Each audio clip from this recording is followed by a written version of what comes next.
નમસ્કાર સજ્જનો, સ્વાગત છે આપનું. તો સજ્જનો, નિફ્ટી ઇન્ડેક્સ આજે 82 પોઈન્ટ ઘટીને 24,750ના અંક સાથે બંધ આવ્યો છે. ગુરુવારે એફઆઈઆઈ અને ડીઆઈ બંને ખરીદી કરી હતી. શુક્રવારના આંકડા હજુ સુધી અપડેટ થયા નથી. અપડેટ થાય ત્યાર પછી જાણવા મળશે વિગતની. આજે રિલાયન્સ પાવરમાં 11.25%ની તેજી રહી હતી. આરઆર કાબેલમાં 8.8%ની તેજી રહી હતી. વોકઆર્ટમાં 8.8%ની તેજી રહી હતી. સીસીએલ પ્રોડક્ટ્સમાં 8.5%ની તેજી રહી હતી. બીએસઈ લિમિટેડમાં પણ 8.5%ની તેજી રહી હતી. મુથુટ ફાઇનાન્સમાં 7.25%ની તેજી રહી હતી. અલગી ઇક્વિપમેન્ટ્સમાં 7.25%ની તેજી રહી હતી. હોમ ફર્સ્ટ ફાઇનાન્સમાં 6.25%ની તેજી રહી હતી. અને એનબીસીસી ઇન્ડિયામાં 6.25%ની તેજી રહી હતી.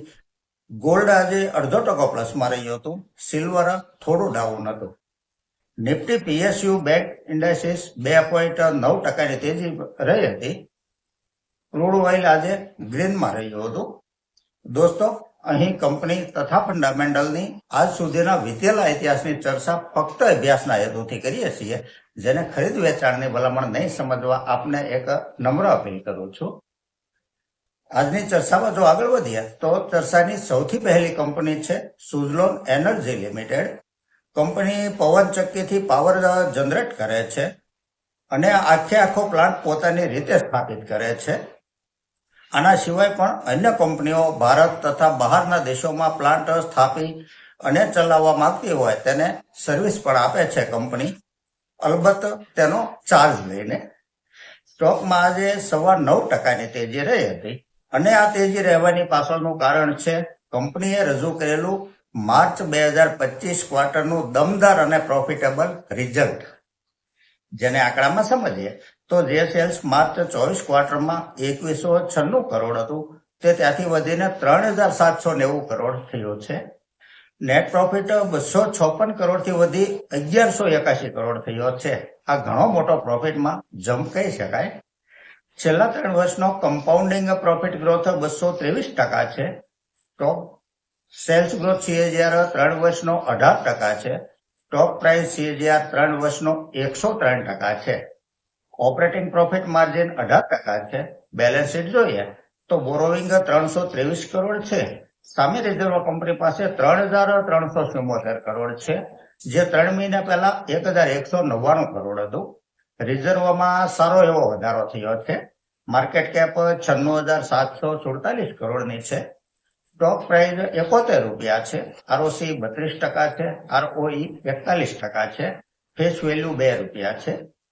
પી રેશિયો 46 છે. શેર હોલ્ડિંગ પેટર્ન જોઈએ તો પ્રમોટર હોલ્ડિંગ 13.25% છે. એફઆઈઆઈ નું હોલ્ડિંગ 23% છે. ડીઆઈઆઈ 8.73% છે અને પબ્લિકનું હોલ્ડિંગ 56.98% છે. આ એક પ્રોફિટેબલ કંપની છે.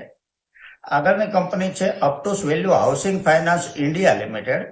કંપની મુખ્ય રૂપથી અર્ધ શહેરી તથા ગ્રામીણ વિસ્તારોમાં હાઉસિંગ લોન પ્રોવાઈડ કરે છે. ખાસ કરીને જેની પાસે મકાન બનાવવા માટે પ્લોટ છે તેવા અરજદારોને. ફંડામેન્ટલને જો આંકડામાં સમજીએ તો જે સેલ્સ માર્ચ 24 ક્વાર્ટરમાં 375 કરોડ હતું તે ત્યાંથી વધીને 484 કરોડ થયું છે. નેટ પ્રોફિટ 167 કરોડથી વધી 207 કરોડ થયો છે. Year to year net profit જોઈએ તો 267 કરોડ, ત્યાંથી 370 કરોડ, ત્યાંથી 503 કરોડ, 612 કરોડ થઈ અને 751 કરોડ થયો છે. પ્રોફિટનો ગ્રાફ સતત અપ ટ્રેન્ડમાં છે. છેલ્લા 3 વર્ષનો કમ્પાઉન્ડિંગ પ્રોફિટ ગ્રોથ 27% છે. સેલ્સ ગ્રોથ CAGR 3 વર્ષનો 29% છે. ઓપરેટિંગ પ્રોફિટ માર્જિન 84% છે. માર્કેટ કેપ 19,696 કરોડની છે. સ્ટોક પ્રાઇસ 340 રૂપિયા છે. સ્ટોકમાં આજે 2%ની તેજી રહી હતી. પી રેશિયો 22 છે.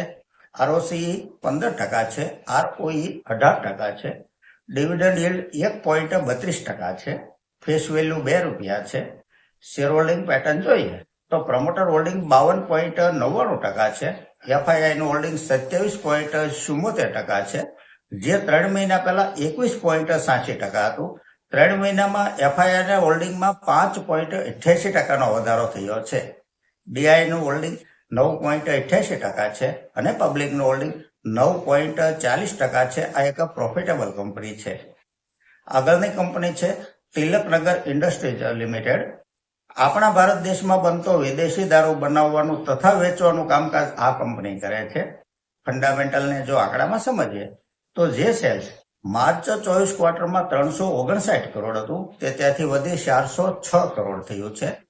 નેટ પ્રોફિટ 31 કરોડથી વધી 77 કરોડ થયો છે. છેલ્લા 3 વર્ષનો કમ્પાઉન્ડિંગ પ્રોફિટ ગ્રોથ 94% છે. સેલ્સ ગ્રોથ CAGR 3 વર્ષનો 22% છે. ઓપરેટિંગ પ્રોફિટ માર્જિન 19% છે. સ્ટોક પ્રાઇસ CAGR 3 વર્ષનો 73% છે, 5 વર્ષનો 86% છે અને 1 વર્ષનો 64% છે. બેલેન્સ શીટ જોઈએ તો બોરોવિંગ 44 કરોડ છે. સામે રિઝર્વ કંપની પાસે 789 કરોડ છે. માર્કેટ કેપ 7,174 કરોડની છે. સ્ટોક પ્રાઇસ 370 રૂપિયા છે. સ્ટોકમાં આજે 1.5% તેજી રહી હતી. પી રેશિયો 31 છે. ROCE 28% છે. ROE 29 છે. ફેસ વેલ્યુ 10 રૂપિયા છે. શેર હોલ્ડિંગ પેટર્ન જોઈએ તો પ્રમોટર હોલ્ડિંગ 40% છે. FII 15.32% છે.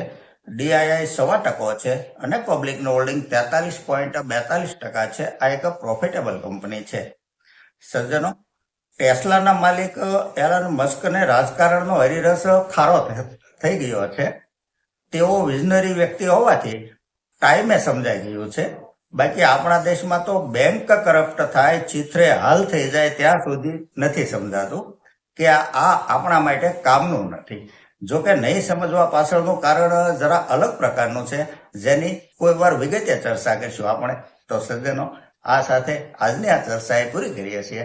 જો આપણે ચર્ચા પસંદ આવી હોય તો લાઈક અને સબસ્ક્રાઇબ કરવા વિનંતી કરું છું. નમસ્કાર.